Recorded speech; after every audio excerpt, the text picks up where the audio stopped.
Hello there. Welcome to another episode of Dan and Don's Fans Q&A, where you send us the questions, and if we want, we'll give you an answer. Otherwise, we just throw it away. Hello, and welcome back to another episode of the Toxic Masculinity with my co-host Don the Predator Fry and yours truly, Dan to be Severn here. We are here to entertain, enlighten, offend, defend anyone and everyone. So put on your man pants and grab a cup of coffee or a beverage of your liking and get ready to be infused with a little toxic masculinity. We got one from Scott James here. He says, great stuff, guys. This is for both of you. Don and Dan, on your next Q&A, can you tell us some of the celebrities you have done security or bodyguard work for? I've done it for Rob Snyder. That's the only one I've done it for. Because Rob's a friend of mine, and he invited me years ago to, I think it was more just to have somebody hang out with him that he knew. And, and if there was bullshit, could help him, could handle it, because, poor old Rob, he's been fucked over by a lot of people. Yeah, Rob Snyder's a good man. He's a good guy and honest, and he's got integrity, and he's been stabbed in the back, by some very close people. Do you have any crazy stories about while you were doing security for him? I was fucking leading up to it, but you jumped in there and you fucked it all up. Jeez, oh fucking ways. Just trying to keep you on track here. Wait, how often do I get off track? You're talking to the wrong person about going off track. That's the other mustache. Here the trains are rolling down those tracks. Okay. But, if you want me to put in my 2 cents, I never really did like private security like what Don might have done. The only type of security I ever did was when I was at Arizona State University as an athlete. They were hiring basically football players, big football players, and the upper weights of the wrestlers at ASU that when different bands and stuff like that would come through. I mean, that's how I ended up meeting Elvis Presley. I ended up, just all kinds of bands that would come through there, the Who and things of that nature. When they came through, I'd be working a concert. Now, to be the comical aspects is that it just all depends on where you were at. You might be just behind the barricade, for example, because there's a stage right behind you, and then there's a barricade wall. I mean, that is actually. I mean, it is. It has brackets bolted right into the floor because so many people are pressing to get close. You actually see this whole wall, this wood wall flexing as people are pressing up to it, and you get people that are passing out because they're being squished up against this wall. So some of them are being squished and they're passing out, or they're pretending to pass out. So that literally, when you reach over and you drag this body back on over, because that's what part of what they tell you to do is you see someone pass out, instead of being squashed, something like that, try to pull them back over and then put them into like there's like a little first aid type of area that they're taking care of. But then there's a lot of people that are just simply looking to try to get backstage, and when they get backstage, they realize there's nothing really back there other than just the musicians themselves. And if they make it over the wall and now they're looking to try to meet some of the band members, all they're going to do is be thrown out the back door, and now they got to try to get back in the building. So it's kind of funny because they get drug over the wall, they get checked out. Once you know that they're okay, they get thrown out the back door. So it's kind of like almost a silly process. Wait, you met the king? You never told me you met the king. Yes, you're withholding information. Well, I mean, it was that was a kind of a cool moment there. But again, I met a number of the other bands that came to ASU, but that was when I was really young there, Don. That was during my freshman sophomore years at ASU. You you did come along for quite some time after that. Right, yeah. But Severn, I asked you something about your favorite fucking type of ice cream. You give me a fucking 30-minute, repertoire about it. But now I ask you about the King. You says, yeah, that was a long time ago. Come on. I need to elaborate more. Yeah, give us a Dan Severn answer. They go, Oh, you with Dan Severn? yeah. So, well, again, I was, who was I at that point? I was just a wrestler. Again, it was Yes. just, I was just carving out my own little niche there still as a collegiate athlete. So I was basically still a nobody. Right. But the king wasn't. The king was Yeah. Elvis Presley, baby. Yeah. Well, again, it was comical to see all these women there throwing their panties up on the stage and things of that nature, Did you catch any? You didn't catch any like this big, did you? Yeah, that you could use for a tablecloth. Yeah. Cover your car with, Yeah. It was pretty funny just to see women act the way that they were acting. It was because he definitely had the world. Yeah, he did. He had the world. He had the world where you had it in '95. Yeah. Well, I think we all get our I'll say our time in the sunshine, and then If you we don't work hard, realize what. if you work hard for it.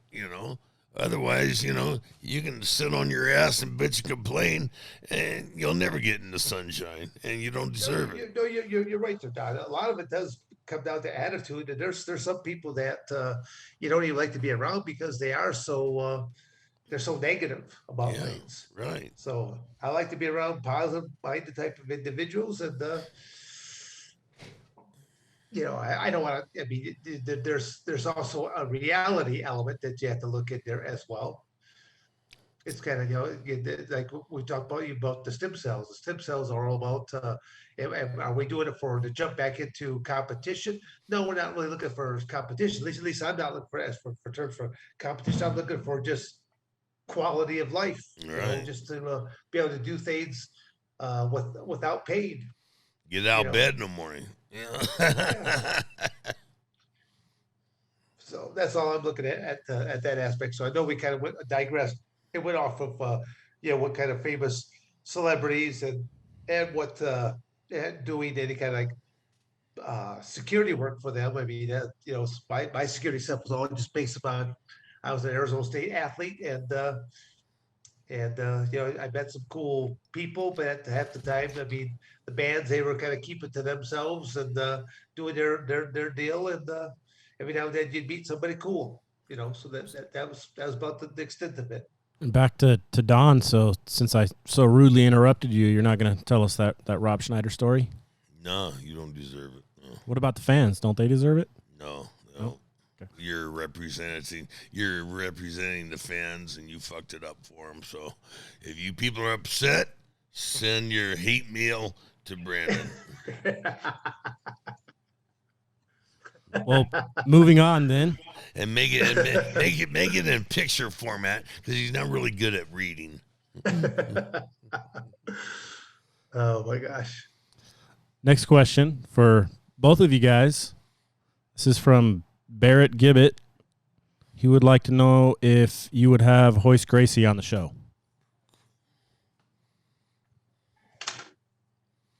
Well, I'll jump right in there. I got no problem having him on the show.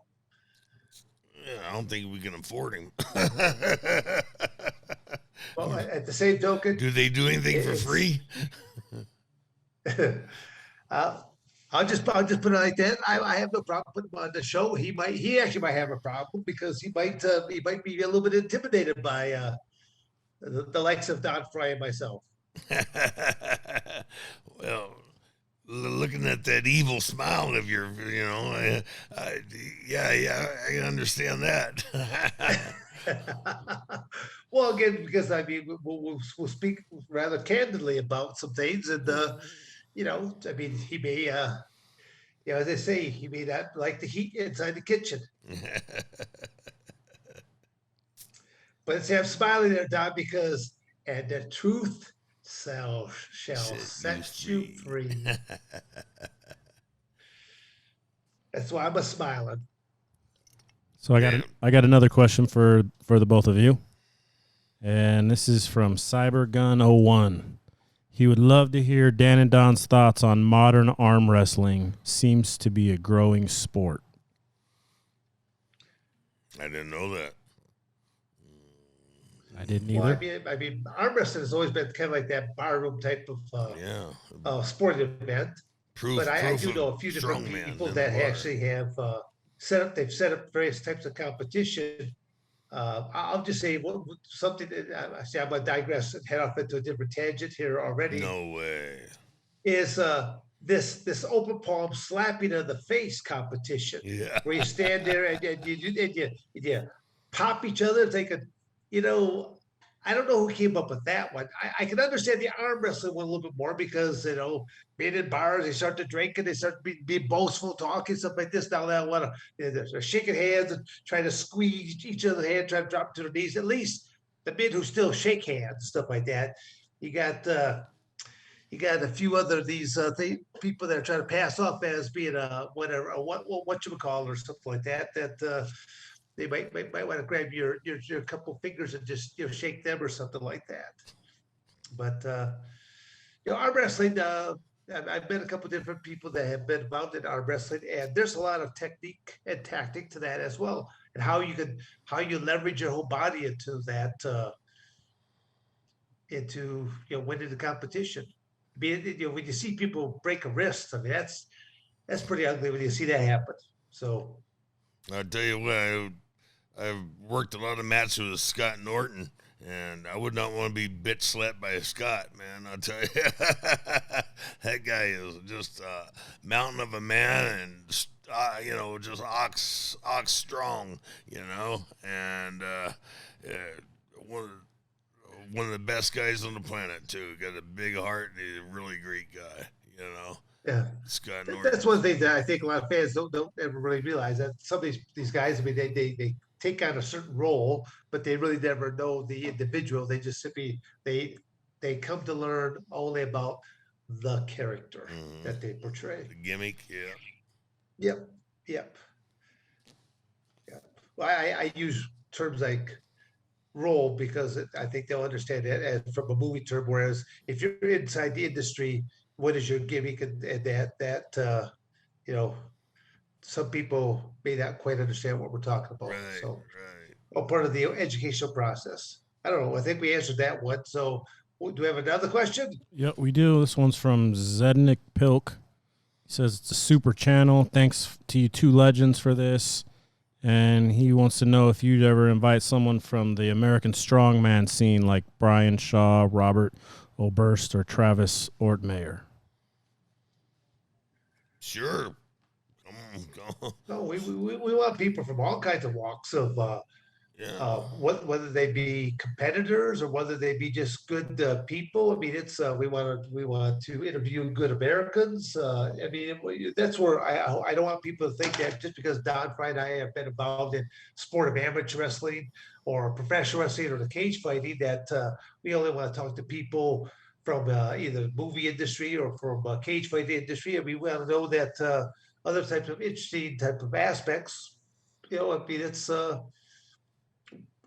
well, we talked about the other people that have been successful in life and taking companies from one level and taking it on to a whole different level. So we want to talk about all kinds of aspects, not be pigeonholed into one sector whatsoever. We want to be proud Americans, and we want to recognize a lot of different types of individuals in all sorts of areas.